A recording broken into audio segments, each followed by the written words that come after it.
Je ne sais pas si je dois vous remercier ou vous engueuler, mais au moins, il fait régler. Je vais juste dire quand même quelque chose, tant qu'à faire, c'est peut-être l'occasion de dire les choses. Pour certains conseillers qui sont opposés à cette nouvelle façon de travailler, il faudra venir un peu plus souvent aux réunions de conseil parce qu'on ne peut pas mener une commune en venant aux réunions de conseil quand on n'a rien d'autre à faire. Ça ne faudra pas perdre de vue. Parce que si les adjoints et le maire sont engagés dans cette démarche, là, c'est parce qu'il y a des moments où on se sent un petit peu seul. Donc il faudra nous appuyer un peu plus, je pense. Je te remercie beaucoup de ce que tu viens de dire, parce que c'est, voilà, je pense que c'est exactement ce que... Je rajoute là-dessus aussi, un conseil municipal à mener, et ben, voilà, je sais aussi de quoi je parle. C'est pas que du conseil municipal, et c'est pas... voilà, c'est tout, c'est aussi des commissions, c'est aussi aller chez les habitants, c'est aussi être à l'écoute de tous, et c'est aussi pour permettre à nos administratifs, comme je l'ai dit tout à l'heure, de pouvoir travailler dans des bonnes conditions. C'est aussi permettre aux élus que nous sommes, le maire et les adjoints, et même vous, les conseillers, de travailler aussi avec des administratifs qui sont de bons conseils et des administratifs qui... Voilà. Éventuellement avoir. Est-ce que pour les élections 2020, on peut revenir sur ce... À tout moment. Ça peut être un sujet de campagne. Dommage.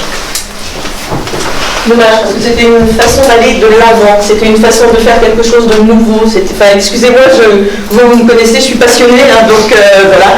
C'était une façon de faire quelque chose de nouveau, c'était une façon de... Et par contre, pour nous qui avons déjà travaillé ensemble pendant toutes ces années, c'était aussi une façon de pouvoir commencer un conseil municipal dans une commune plus élargie, en se serrant les coudes aussi pour pouvoir continuer à travailler pour notre secteur aussi. Et ceux qui se présenteront plus tard en 2020, il faudra bien faire attention à ça aussi, parce que nous avions émis le vœu dans la charte.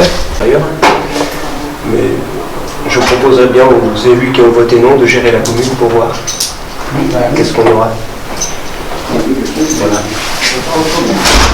On a travaillé et on a invité tous les conseillers municipaux à venir travailler le sujet avec nous. Alors c'est vrai qu'il y en a quelques-uns qui d'emblée ne sont pas venus le travailler, le sujet. Par contre ils sont venus pour voter contre. Ça, je trouve ça un petit peu dommage. On est déçus d'autant plus qu'on voyait bien qu'au fur et à mesure de la démarche, on voyait la pertinence de se regrouper avec Jocelyn dans tout ce qui était administratif, tout ce qui était financier. Ça ne posait vraiment aucun problème. Tout le monde était d'accord pour admettre qu'on avait tout à fait intérêt à s'associer avec quelqu'un pour mieux travailler demain. Voilà, donc il y a, c'est vrai, une réunion qui avait fait beaucoup de mal, c'était celle qui parlait, où on a évoqué le nom de la commune nouvelle, où là c'était clair que Jocelyn avait une volonté affichée de garder le nom de Jocelyn. C'est vrai que ça avait jeté un petit froid, on va dire, mais après discussion, il me semblait que finalement, étant donné que le panneau Guillac allait quand même rester à l'entrée de la commune, ça ne paraissait pas si catastrophique que ça de passer au nom de Jocelyn, d'autant plus qu'on avait des exemples autour de nous, comme la Gacilly par exemple, qui tournent très bien et où personne n'a perdu son identité. Voilà, donc l'identité c'est émotionnel, ça a peut-être fait beaucoup de mal. Pour le reste, j'ai quand même du mal à comprendre le raisonnement de certains de mes conseillers municipaux, alors on sait très bien qu'on est dans une phase qui va évoluer très vite dans les collectivités. Après, l'avenir nous dira si la décision était la bonne ou la mauvaise. Et la suite, il n'y a plus de suite.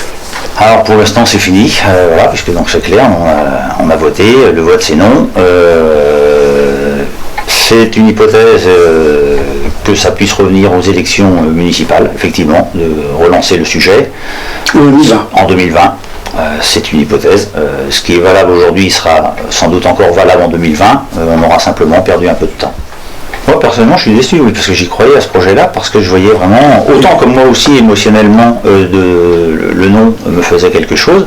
Pour le reste, pour l'avenir de la commune de Guillac, on sentait bien, nous ce qu'on allait chercher c'était des services bien structurés hein, dans une ville qui pouvaient nous apporter bon nombre de solutions dans des dossiers qui sont de plus en plus complexes surtout sur Guillac, parce que nous avons un potentiel, nous sommes à proximité de Ploërmel, et nous avons des dossiers à conduire en matière de logement, en matière d'urbanisme, qui sont finalement très lourds, parce qu'on doit accueillir la population, et ça il faut du personnel compétent pour le faire.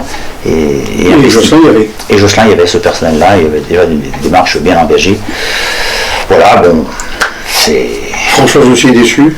Oui, première adjointe aussi, bien sûr, qui était un prédécesseur, hein, qui a toujours été aussi, je dirais, force de proposition et avec qui je me suis toujours bien entendu dans l'intérêt de Guillac. Voilà, c'est ça, faire en sorte de trouver des compromis. On n'était pas toujours forcément d'accord, mais on a toujours trouvé un compromis pour que les choses avancent bien sur Guillac. Et je pense que voilà, on n'a pas à rougir de ce qu'on a fait dans les 2 derniers mandats. Bon, oui, Françoise est forcément déçue aussi. Hein.